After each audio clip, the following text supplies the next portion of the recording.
Native treatment of captive women, beyond your imagination. Welcome to Native Legends and History Stories, where we delve deep into the untold chapters of America's past. If you're passionate about discovering authentic Native American history, hit subscribe to join us on this remarkable journey through time. The hidden chapter. In the vast tapestry of American history, some threads remain purposefully obscured, too complex or too painful for casual examination. Today, we venture into one such shadowy corner, the intricate and often misunderstood relationship between Native American tribes and their captives, particularly women, during the tumultuous era of colonial expansion. Historical records reveal that the practice of captive taking among North American Indians extends back to prehistoric times, long before European contact. Centuries before white settlers arrived, tribes captured members of neighboring communities to replenish losses suffered in warfare or to obtain individuals for ceremonial purposes. When warfare developed between Europeans and Native Americans, this practice evolved to include new motivations: holding captives for ransom and gaining bargaining power with European governments and colonies. The story of captivity in Native American society reveals a sophisticated and often surprising system that challenges many long-held assumptions. While the colonial period was indeed marked by violent confrontations between settlers and indigenous peoples, the treatment of captives, especially women, followed complex cultural patterns that went far beyond simple acts of warfare or revenge. These encounters would forever reshape the social fabric of both societies, creating unexpected bonds and transforming lives in ways that defied the simplistic narratives of the time. Tribal ways with women. Within Native American societies, the treatment of female captives reflected deeply rooted cultural values and social structures. Many tribes operated under matrilineal systems, where women held significant power and influence within the community. This cultural foundation directly influenced how female captives were integrated into tribal life. Written accounts from the period document specific protocols regarding the treatment of female captives. Acts of violence against women and girls held in captivity generally violated established tribal codes. These prohibitions against mistreating captives remained consistent across many tribes throughout North America, regardless of the captive's origin. The moral code that tribes adhered to specifically protected women from abuse, reflecting a broader cultural respect for the female gender. Age played a crucial role in determining a captive's treatment and potential future within the tribe. Young females captured before reaching maturity received notably different treatment from those taken as adults.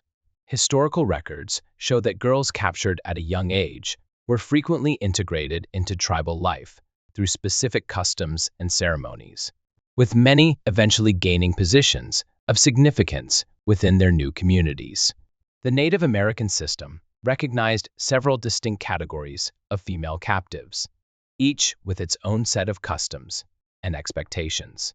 Records show that some women initially entered tribal life as laborers, performing essential tasks such as gathering food, collecting firewood, and maintaining households. The conditions of their work and treatment varied significantly between tribes, with some facing harsh conditions, while others were treated as regular members of the household, gradually earning trust and privileges within the community.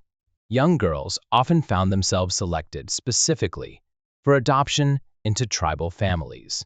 These adoptions involved formal ceremonies that marked their complete integration into their new families.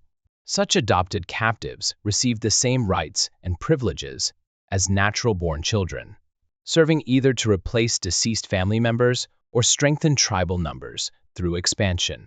Contemporary accounts describe how these adoption ceremonies often involved elaborate rituals that symbolically transformed the captive's identity from outsider to family member. The practice of incorporating female captives through marriage represented another significant aspect of the captivity system. Young women might be designated as potential wives for tribal leaders or warriors, a status that could dramatically elevate their position within the tribe. These marriages often served diplomatic purposes, creating lasting bonds between communities.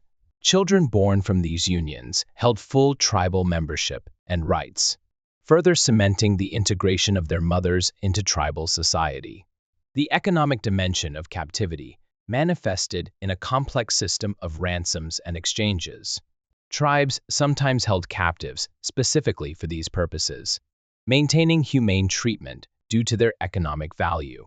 Special agents emerged as intermediaries, facilitating intricate negotiations between tribes and settlers. Over time, this exchange system evolved into a sophisticated diplomatic and economic framework that helped regulate interactions between Native American tribes and European settlements.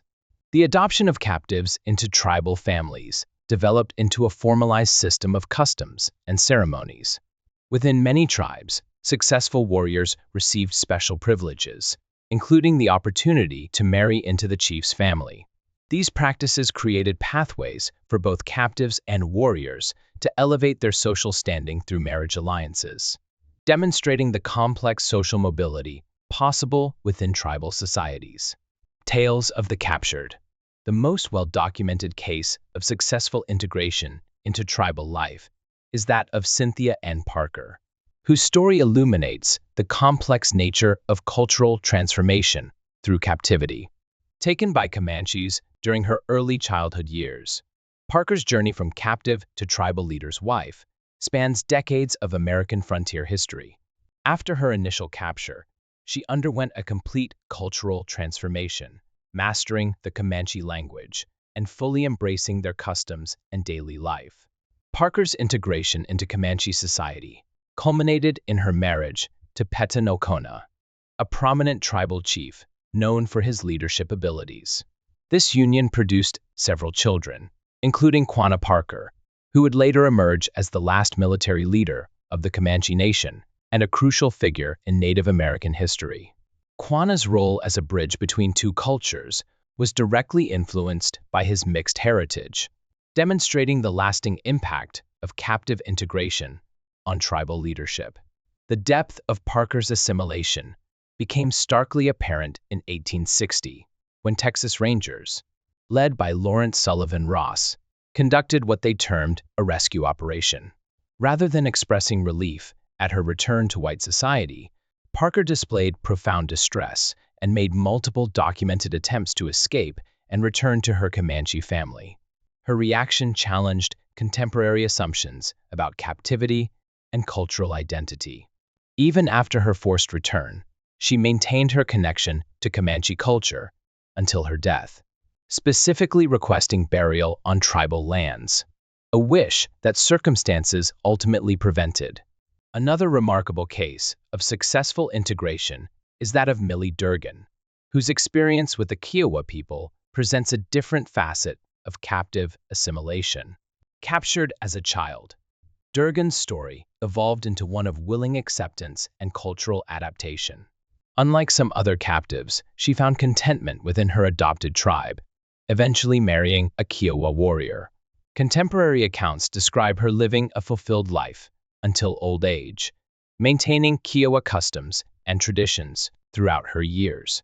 Her case demonstrates how complete cultural transformation could lead to genuine happiness and acceptance within tribal society. Historical records document numerous other cases of women who chose to remain with their adoptive tribes, even when presented with opportunities to return to white society. In many instances, these women had married tribal members, raised children within the tribe, and developed deep emotional bonds with their new families. The decision to stay often came at the cost of severing ties with their birth families, yet these women consistently chose their adopted culture over their original one. Not all captivity stories ended in successful integration. The case of Matilda Lockhart stands as a stark counterpoint to tales of peaceful assimilation. Captured by Comanches at the age of 13, Lockhart's experience was marked by severe mistreatment that left lasting physical and emotional scars. Her story reached its climax during the San Antonio Council House fight of 1840, a pivotal event in Texas Comanche relations. During peace negotiations at the Council House, Lockhart's appearance and testimony about her captivity sparked immediate tension. She revealed that the Comanches still held numerous other captives, contradicting their claims in the peace talks. Her physical condition, bearing evident signs of abuse, inflamed the situation. The resulting confrontation led to a violent outbreak that claimed multiple lives on both sides and severely damaged diplomatic relations between Texans and Comanches for years to come. Martina Diaz's case provides another perspective on resistance to captivity. As one of many captives eventually redeemed by Indian agent Laurie Tatum, Diaz demonstrated remarkable courage in the face of danger. When threatened by warriors from her former captors, she sought refuge in Tatum's house, choosing potential conflict over returning to tribal life. Her story highlights the complex network of Indian agents, intermediaries, and government officials involved in captive redemption during this period. Contemporary accounts document other cases of women actively resisting their captors and seeking escape. These women, often taken at childbearing age, maintained their original cultural identity, despite pressure to assimilate. Some risked severe punishment or death in their attempts to return to white society. Their resistance took various forms, from maintaining their original language and customs to actively planning escapes. The varying responses to captivity, from complete integration to steadfast resistance, reflect the complexity of cross-cultural contact in the American frontier. Age at capture often proved a crucial factor in determining a captive's likelihood of integration. Those taken as young children, like Parker and Durgan, typically adapted more readily to tribal life, while those captured at an older age, like Lockhart, were more likely to resist assimilation and seek escape. Rachel Plummer and Sarah Ann Horn's experiences in Texas dramatically illustrate the perils faced by female captives among the Plains Indians. Their ordeals, documented in historical records, shed light on the harsher aspects of captivity that some women endured. Yet even these accounts exist alongside evidence of captives who received unexpected respect and fair treatment, demonstrating the wide range of experiences possible within the captivity system.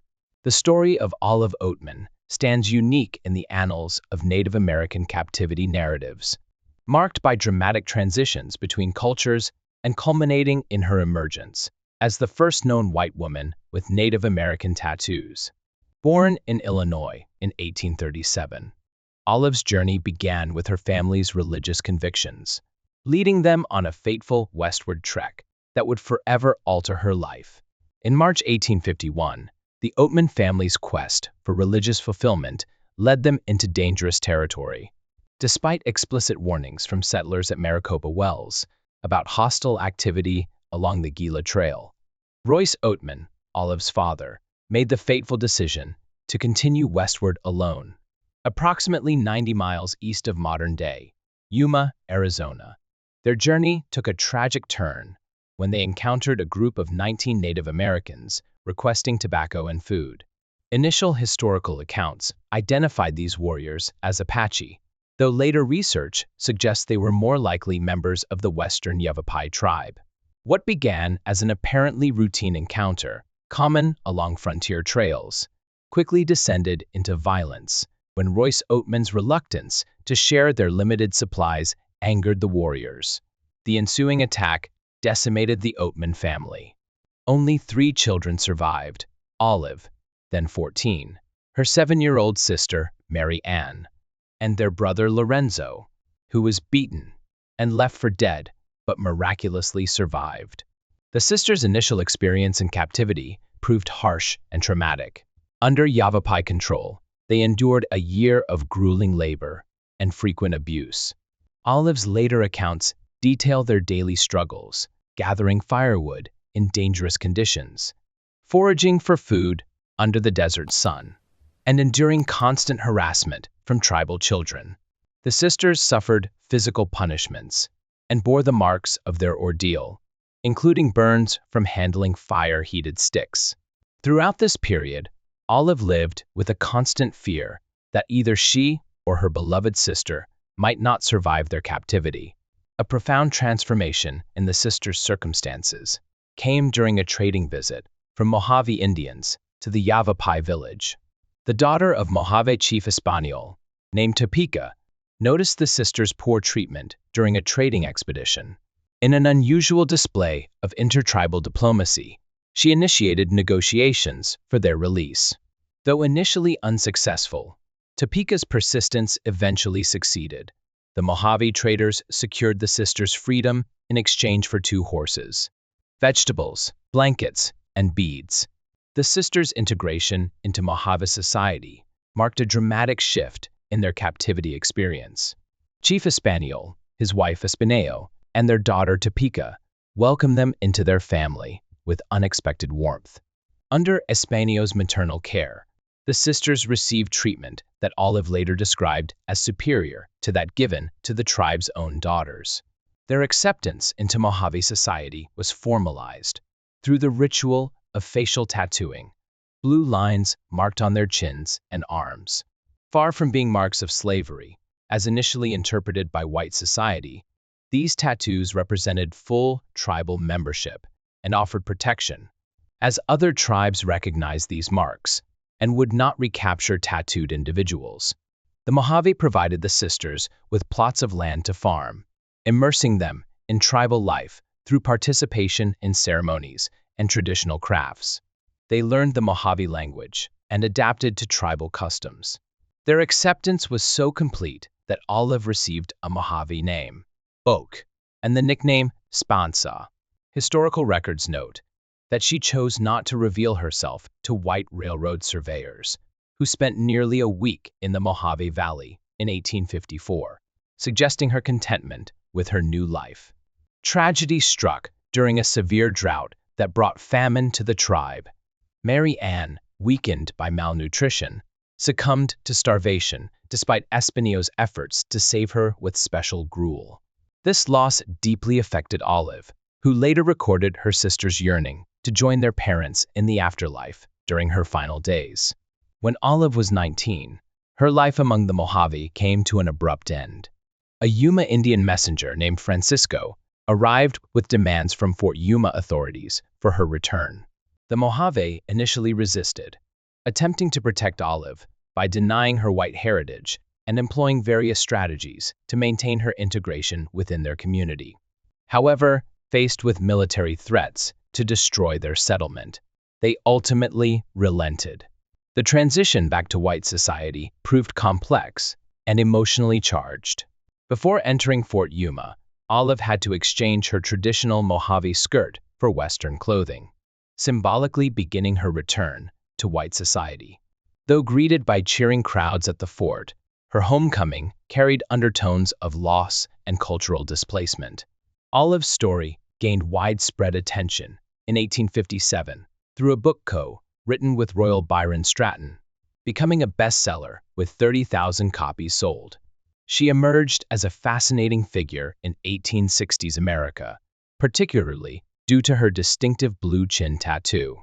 Her public appearances and lectures drew crowds curious to see the marked woman who had lived among Native Americans. In 1865, Olive married John Brant Fairchild, a wealthy cattle rancher, and settled in Sherman, Texas. Though she attempted to build a new life, contemporary accounts suggest she never fully readjusted to white society. She took to wearing a veil to cover her tattoo and devoted herself to charity work, particularly helping orphans. While she and her husband never had biological children, they adopted a daughter named Mary Elizabeth, called Mamie. Olive's childhood friend, Susan Thompson, later revealed her belief that Olive grieved upon her forced return because she had married a Mojave man and had 2 sons, though Olive herself denied such claims during her lifetime. Whether these accounts are accurate remains debated by historians, highlighting the complex nature of cultural identity and personal history in captivity narratives. Olive Oatman's story remains one of the most compelling and complex captivity narratives in American history. Her experiences, from the trauma of the massacre to her integration into Mojave society and subsequent return to white civilization, illuminate the intricate cultural dynamics of the American frontier. Her distinctive facial tattoo, still visible in photographs, stands as a permanent marker of her unique position between two worlds, challenging simple narratives about captivity, cultural identity, and belonging in 19th century America. The Price of Freedom. The stories of Cynthia Ann Parker, Olive Oatman, and other female captives illuminate a sophisticated system of captive redemption that evolved along the American frontier. This complex network involved multiple parties working to negotiate the return of women and children to their original communities. Though success often proved elusive due to the deep cultural bonds many captives formed with their tribal families, special agents and intermediaries played crucial roles in these delicate negotiations, requiring deep understanding of both cultures and tribal politics. Their work focused particularly on female captives, who often commanded higher ransom values due to their importance in both societies. These intermediaries needed not only to locate and identify captives, but also to assess their willingness to return, a complex matter when many, like Cynthia Ann Parker, actively resisted rescue. The process of redeeming female captives often involved women in their own right. The wife of Indian agent Laurie Tatum, for instance, provided crucial support to freed captives like Martina Diaz, offering shelter and protection during their transition back to white society. This gendered aspect of captive redemption reflected broader cultural sensitivities about the treatment of women in both Native American and white societies. The economic value placed on female captives varied significantly based on age, skills, and circumstances. Young women and girls typically commanded higher ransom values, reflecting both their potential for tribal integration and their emotional value to white families. Sam Houston's purchase of Elizabeth Kellogg from Delaware Indians demonstrates how personal intervention and significant resources were often necessary to secure a captive's release. The success of ransom negotiations often depended on the captive's integration into tribal life. In cases where women had married tribal members or born children, like the speculation surrounding Olive Oatman, negotiations became particularly complex. Tribes sometimes resisted these redemptions, not primarily for economic reasons, but due to genuine familial bonds that had developed. The Mojave's initial resistance to releasing Olive Oatman, despite the threat of military action, illustrates how emotional attachments could complicate the redemption process. As American expansion continued and federal policies evolved, the nature of captive redemption changed. When tribes like the Comanches and Kiowas were forced onto reservations north of the Red River, they had to release their remaining captives. Yet the fact that many women chose to remain with their tribal families, even when given the choice to leave, reveals how captivity often transcended simple narratives of imprisonment and rescue to become a complex story of cultural transformation and belonging. Lives forever changed. The phenomenon of female captivity in Native American society left an indelible mark on American cultural history, challenging 19th century assumptions about civilization and cultural adaptation. These experiences forced contemporary society to confront its preconceptions about Native American life, particularly when captives chose to remain with their adoptive tribes despite opportunities to return. The legacy of these cross-cultural encounters endures in the American landscape. The town of Oatman, Arizona, along with Oatman Flat and Oatman Mountain, stand as geographical reminders of this complex period. The Oatman Flat Station, which served as a stage stop for the Butterfield Overland Mail from 1858 to 1861, marked the beginning of new transportation routes through territories where these cultural interactions took place. Perhaps most significantly, these stories continue to resonate in modern discussions of cultural identity and belonging. The deep bonds formed between captives and their adoptive families, despite the initial trauma of capture, speak to universal questions about the nature of family, community, and adaptation. Questions that remain relevant in today's increasingly interconnected world. Thanks for watching. If you enjoyed this video, hit subscribe and the bell icon for more fascinating Native American stories. Let us know in the comments which historical story you'd like to hear next.